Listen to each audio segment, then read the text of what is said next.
ప్రజాస్వామ్యం అపహాసపడే విధంగా ఆ దేవదేవుడి పాదాల చెంత తిరుపతి మహానగరం భారతదేశంలోనే కాదు ప్రపంచ స్థాయి నగరంగా గుర్తింపబడ్డ నగరంలో ఒక ఐఏఎస్ అధికారి దొంగ ఓట్ల ప్రక్రియకు పాల్పడ్డాడంటే నిజంగా ఇది ప్రజాస్వామ్యమే తలదించుకునే ప్రక్రియ అని తెలియజేస్తున్నాం.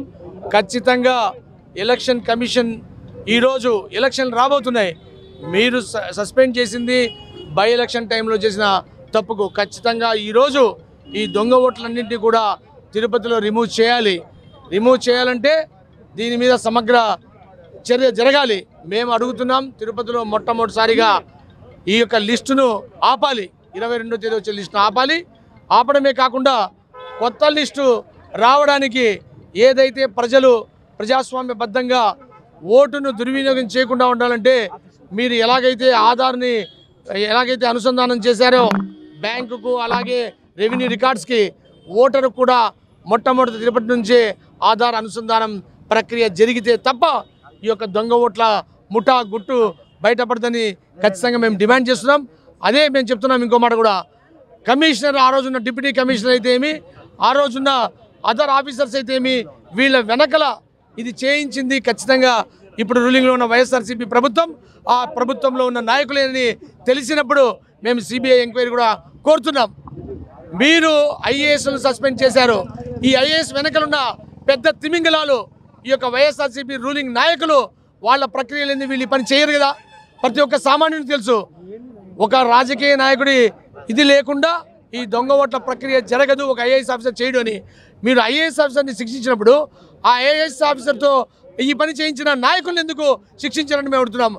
ఖచ్చితంగా ఆ నాయకులకు శిక్ష పడే వరకు సిబిఐ ఎంక్వైరీ చేసి ఆ ఐఏఎస్ ఆఫీసర్ వెనుకున్న ఈ రూలింగ్ ప్రభుత్వం వైఎస్ఆర్సీపీ నాయకులందరి మీద కూడా శిక్ష పడాలి, వీళ్ళని ఎన్నికల నుంచి బహిష్కరించాలనే విషయాన్ని మేము జనసేన నుంచి డిమాండ్ చేస్తున్నాం. ఖచ్చితంగా 22వ తేదీ వచ్చే జాబితాను మేము అడ్డుకుంటాం. మేము ఎలక్షన్ కమిషన్, స్టేట్ ఎలక్షన్ కమిషన్కి వెళ్తున్నాం, అలాగే సెంట్రల్ ఎలక్షన్ కమిషన్ వెళ్తున్నాం. ఈ యొక్క తిరుపతిలో దొంగ ఓట్ల ఆట కట్టు పెట్టే వరకు జనసేన పోరాడుతుందని తెలియజేస్తున్నాం.